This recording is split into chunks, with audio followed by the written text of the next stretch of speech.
Ich bin Frank. Ich bin Axel. Und wir sind Frags Music. So, ja. Und hier sind wir auch schon beim zweiten Teil vom Nekrolog. Auch 2025 sind wieder einige Musiker gestorben und denen erweisen wir heute nochmal unsere Ehre. Im letzten waren wir schon sehr aktiv und haben Ozzy Osbourne besprochen und Klaus Doldinger, dem Mann hinter dem Tatort Titelmelodie. Und heute haben wir noch einige Namen auf dem Plan, unter anderem Connie Francis. Also das ist eine Amerikanerin, die Ende der 50er, Anfang der 60er sehr erfolgreich war. Wie erfolgreich die wirklich war, kann man kaum glauben. Die hat über 100 Millionen Alben verkauft. Das ist für die damalige Zeit ein extrem viel. Also das war nicht irgendwo, deshalb muss man sie einfach jetzt auch hier massiv erwähnen. Sie hat nicht nur in Deutsch gesungen, sie hat in 11 verschiedenen Sprachen gesungen. 11 verschiedene Sprachen, unter anderem natürlich auch Deutsch. Und daher kennt man sie eigentlich auch hier bei uns. Fremder, schöner Mann war ja ihre erste Single. Die Schöner, fremder Mann. Genau, die erste richtig gut abging. Und das zweite war Die Liebe ist ein seltsames Spiel. Die beiden Titel haben viele noch im Ohr, aber ihre Karriere war in erster Linie ja auf dem amerikanischen Bereich. Da war sie halt sehr erfolgreich. Wie gesagt, eine der Top-Interpreten in dieser Zeit. Ja, Connie Francis. Ich meine, ich bin jetzt nicht Riesenfan, weil die Musik war damals noch nicht so wild, aber Connie Francis, die ist wirklich wieder eine Botschafterin eigentlich von amerikanischer Musik. Du hast schon gesagt, die hat in 11 Sprachen gesungen. Das musst du dir mal vorstellen. Die konnte dann die Sprachen gar nicht. Die musste es einfach nur rein phonetisch einspielen. Die hat rumänische Aufnahmen gemacht. Auch das war eine der ersten westlichen Musiker, die auch im Ostblock aufgetreten sind. Die hatten in so Ländern wie Rumänien eben gespielt und dann die Songs in der Landessprache versucht zu bringen. Und so war sie wirklich so eine Botschafterin eigentlich für diese amerikanische Kultur. Die größten Erfolge Anfang 60er.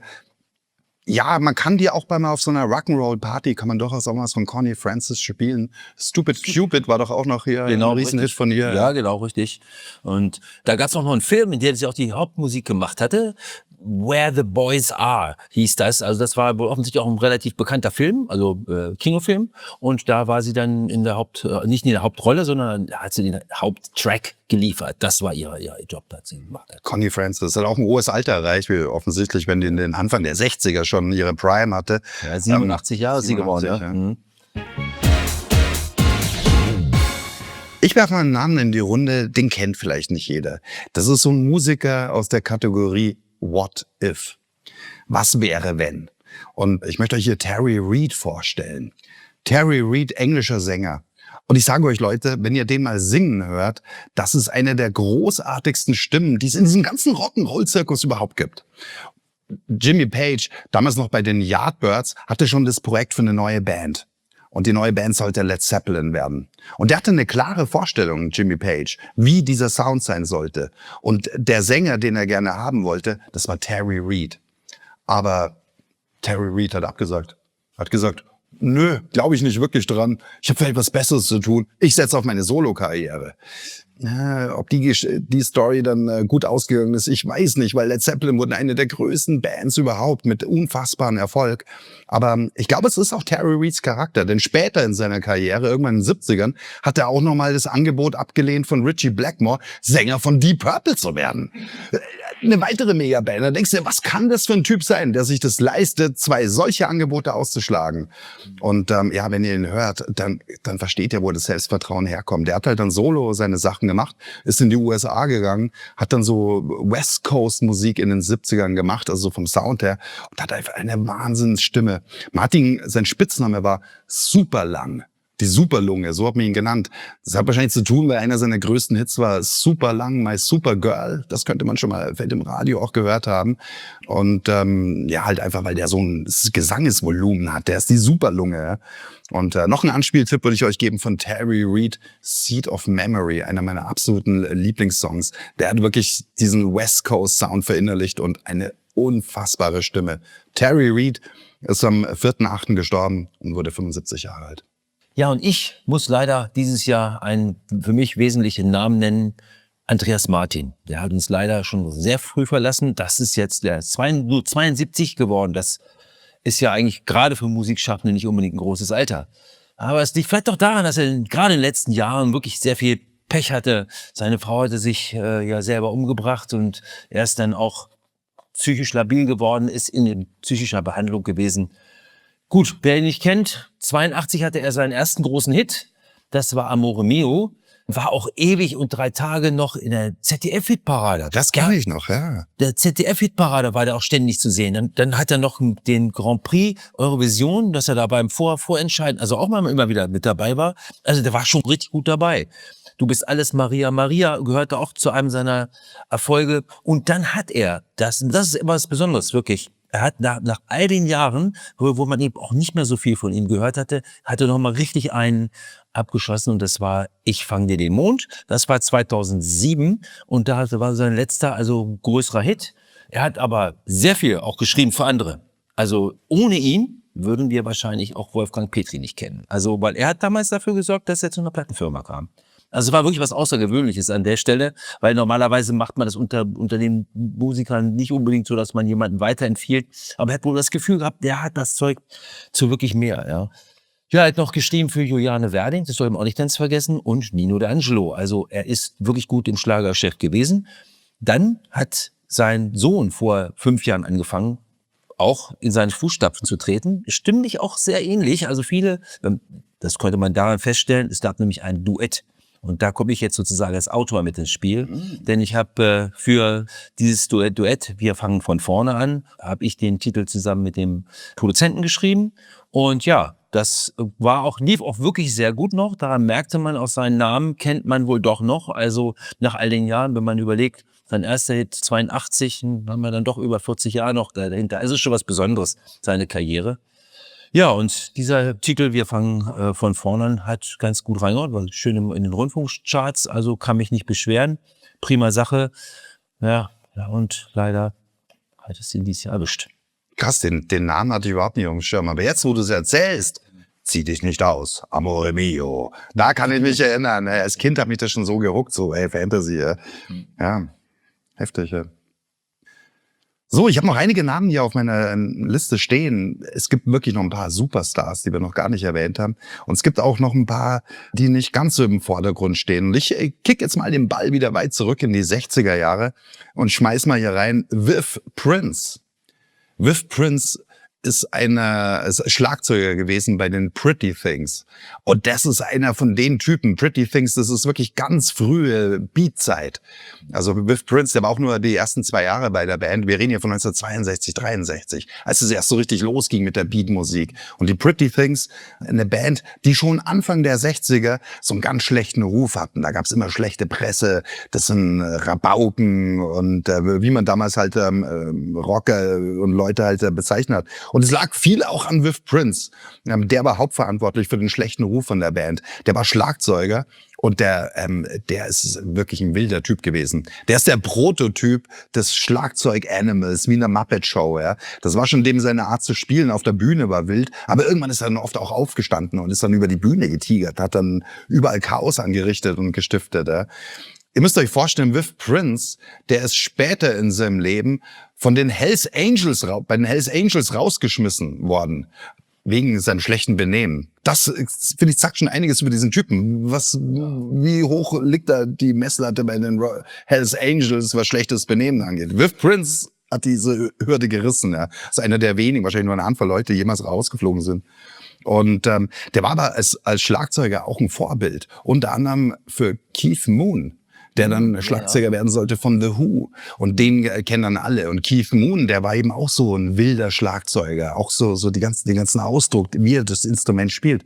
Und tatsächlich, der junge Keith Moon, der ist auf die Konzerte gegangen von den Pretty Things, um eben diesen Viv Prince auch zu studieren, wie der abläuft. Und Keith Moon hat dann nicht nur so den Schlagzeugstil so ein bisschen weiterentwickelt und sich von dem was abgeschaut, sondern eben auch dieses lunatic, wilde Behavior. Und so ist Viv Prince tatsächlich einer der Prototypen von diesen Rockmusikern, die halt auch außerhalb der Musik ständig für Skandale sorgen und ständig schlechte Presse haben. So ein Rebel-Kid. Und trotz diesem wilden Lebensstil ist Viv Prince 84 Jahre geworden. Anfang September gestorben. Man weiß noch nicht mal genau den Tag, an dem er gestorben ist. Das heißt einfach Anfang September. Was auch immer das bedeuten mag. Ich könnte direkt noch einen hinterherlegen, so auch aus den 60er Jahren. Ein Name, den kennt wahrscheinlich auch wirklich nur die Experten unter euch. Aber jeder von euch wird einen Song von ihm kennen, nämlich Sonny Curtis. Und Sonny Curtis war Gitarrist und der hat gespielt bei den Crickets. Die Crickets, das war die Band von Buddy Holly. Und der war auch in der Zeit, wo Buddy Holly noch gelebt hat, am Start. Und als Buddy Holly dann in dem Flugzeugabsturz ums Leben kam, The Day That Music Died, da hat Sonny Curtis hat dann die Rolle von Buddy Holly in der Band übernommen, als Bandleader, als Songwriter und als Gitarrist, als Hauptgitarrist von der Band. Und er hat dann die Crickets noch jahrelang eigentlich weitergeführt, bis in die 60er rein. Und aus dieser Zeit, Ende 50er, Anfang 60er, da stammt ein Song. Und der Song alleine ist schon Berechtigung, dass er hier heute erwähnt wird. Nämlich Sonny Curtis hat geschrieben, I fought the law, but the law won. Einer der größten Songs, den hatten die Bobby Fuller 4, haben den dann Ende der 60er zu einem riesen Hit gemacht. Der wurde auch ganz oft gecovert. Das ist so ein Proto-Punk-Song, wenn du willst. Und deswegen haben den auch Bands wie The Clash, eine der großen britischen Punk-Bands, dann, die haben den auch nochmal gecovert. Das ist einfach so ein Kultsong. Und allein, wenn du einmal in deinem Leben so einen Song schreibst, weißt du, dann qualifiziert dich das schon, aufgenommen zu werden in diesem Pantheon der großen Musiker. I fought the law, but the law won von Sonny Curtis. 88 ist er geworden und am 19. September gestorben. Wen haben wir noch? Axel. Ja, man könnte auf jeden Fall noch mal jemanden erwähnen, der eigentlich nicht so präsent war als Musiker, sondern es gibt ja auch hinter den Kulissen gibt es ja noch wichtige Leute, zum Beispiel Musikjournalisten. Und da habe ich jemanden, der auch Moderator geworden ist, der jetzt gestorben ist im Alter von, sagen wir mal, auch 80 Jahren. Das ist nämlich der Frank Laufenberg.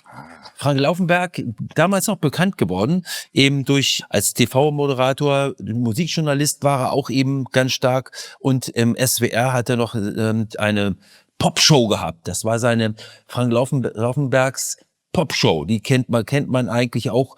Und er war für Radio Luxemburg tätig. Das war damals Mittelwelle noch und UKW war da noch nicht so richtig am Start. Also so lange ist das schon her, wo man ihn gefeiert hat. Und ja, er hat dann noch im Laufe der späteren Zeit hat er noch ein Rock- und Pop-Lexikon geschrieben. Ja, genau. Und das ist so ein Referenzwerk geworden. Voll. Also die Leute scheinen das, wenn es um sowas geht, dann haben sie immer die von Frank Laufenberg genommen und gesagt, pass mal auf, da ist aber das und das gesagt worden. Also das ist schon ein Standardwerk, was man kennen sollte. Unbedingt. So habe ich auch tatsächlich Frank Laufenberg kennengelernt, über dieses Rock- und Pop-Lexikon. Denn ich bin ja in Bayern aufgewachsen und da konnte ich halt den Südwestfunk nicht hören. Aber durch das Lexikon ist mir das erste Mal aufgefallen. Der hat da später auch dann Fernsehen gemacht, ja, und auch allen möglichen Unterhaltungskram. Aber der Typ ist wahrscheinlich, wenn man über Musik redet, was wir machen, der Typ ist ein Gigant. Der hat wirklich der kennt alles, der kennt alle Musiker, der kennt die Zusammenhänge. Der hat auch viel in seinem Leben auch dann unbekannte Bands promoted, angeschoben, gespielt. Es gibt ganz viele, die Bands auch, die durchaus ihren Erfolg zum Teil auch ihm verdanken. Er ist echt einer dieser Radioleute der alten Schule. Und heute ist Radio leider so ein fast schon aussterbendes Medium. Aber damals war das noch so bedeutend. Hey, solche Typen, die haben entschieden, was du hörst. Und Frank Laufenberg, der hatte einfach so stilsicher, der hat halt immer das Richtige empfohlen, über Jahre und Jahrzehnte hinweg. Und ja, ist eine absolute Legende und Koryphäe bei uns. Ja, auf jeden Fall. Hast du ihn mal persönlich kennengelernt? Nein, habe ich nicht. Das war dann doch, der hat, ich weiß gar nicht, damals war er auch schon, wie gesagt, jetzt ist er erst mit meinen 80 geworden. Also hat sehr viel Sachen gemacht, die wir alle kennen. Seine Stimme die habe ich noch im Ohr. Das schon noch, weil ich hab damals Radio Luxemburg natürlich gehört, weil musikalisch waren die ganz weit vorne. Also wirklich auch, wie du schon sagtest, vollkommen zu Recht. Er hat die Hits schon relativ früh erkannt. Also auch das zeigt so ein bisschen, dass der Mann wirklich vorne war mit dem, was er gemacht hat. Ja. Mit Sicherheit einer der größten Namen in dem Genre im deutschsprachigen Raum. Ja. Hier, wo du schon Luxemburg erwähnt hast, kicke ich mal den Ball in die Niederlande. Niederländische Musiker, wie viel kennt ihr da? Die Band kennt ihr bestimmt, Golden Earring. Die gibt's auch schon ewig, die haben schon in den 60ern angefangen. Das erste, was ich von Golden Earring je gehört habe, als Kind der 80er, war natürlich dann Twilight Zone. Ein Hammer-Song so von Anfang der 80er. Und der stammt aus der Feder von George Kooijmans. Und ich hoffe, ich spreche einigermaßen richtig aus. George Kooijmans.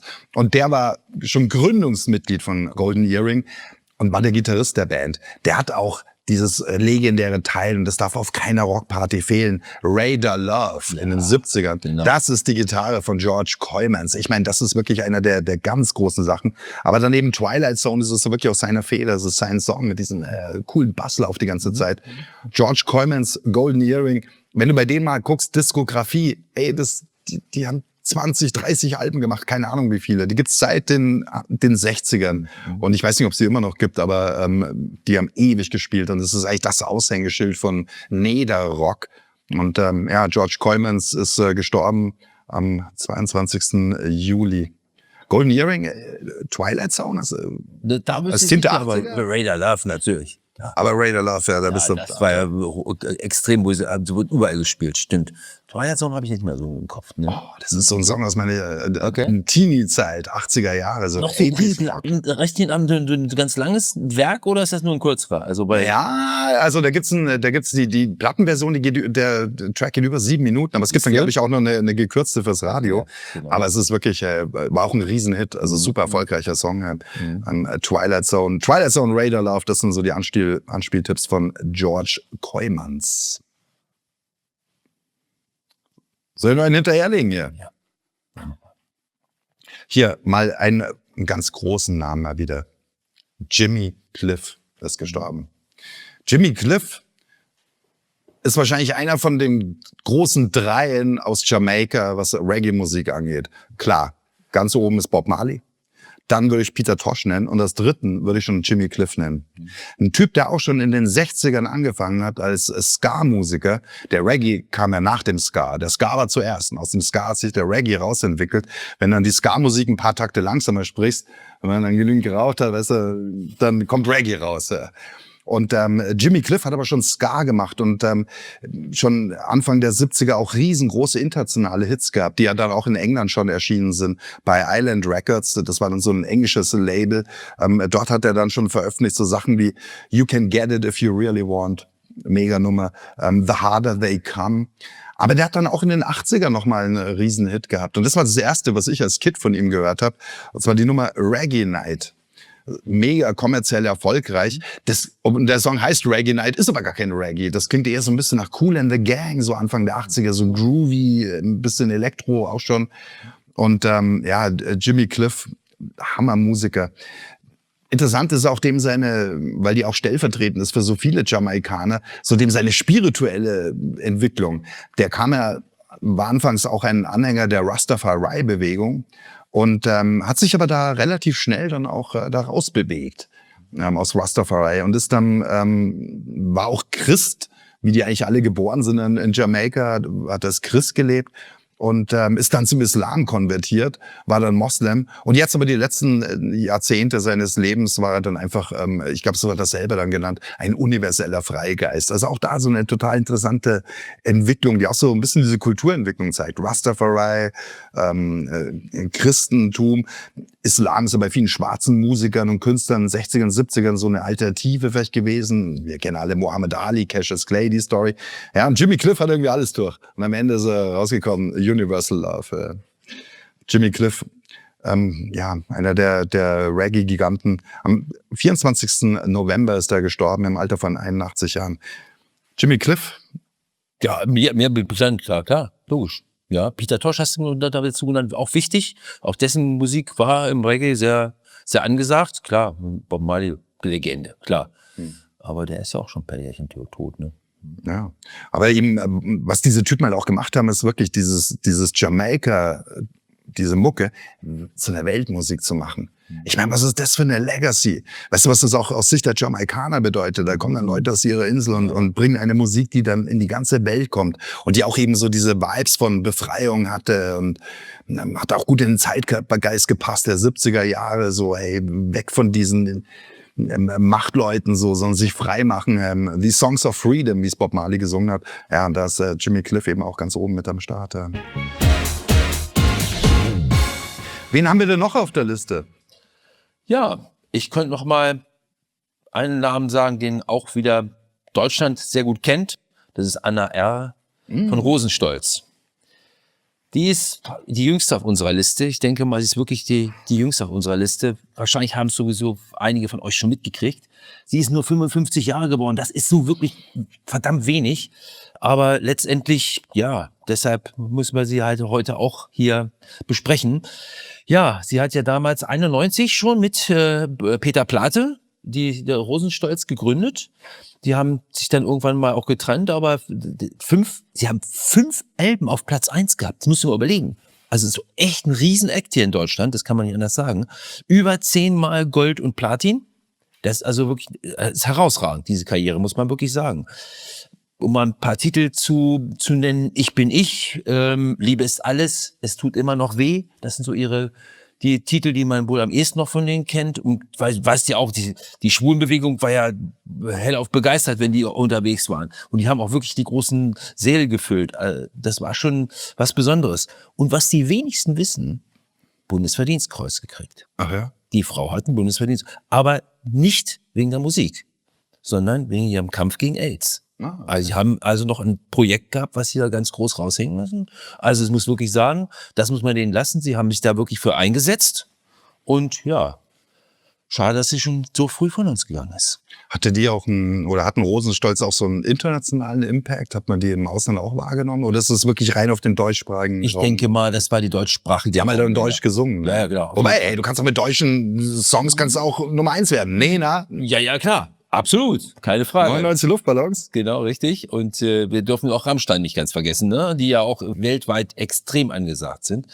Nee, also da denke ich mal, in die Richtung sind sie nicht gegangen. Sie haben halt eben auch, es ist aber auch nicht, sagen wir mal so, jetzt, wenn ich es als Produzent beurteile, ist das nicht so der internationale Standard, den sie vom Sound her halt hatten.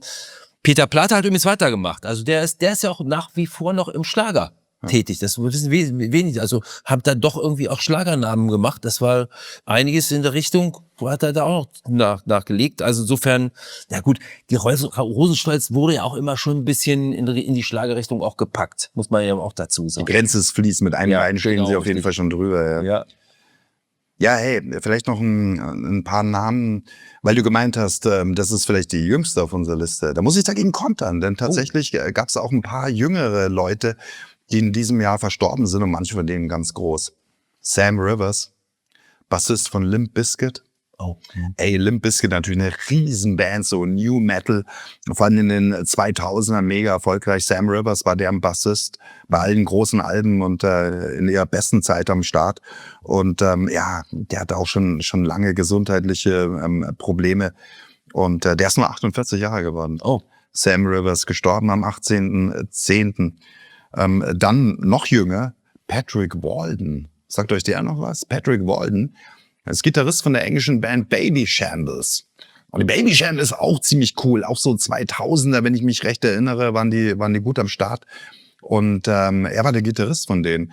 Die haben so ein bisschen Oldschool Rock-Music gespielt.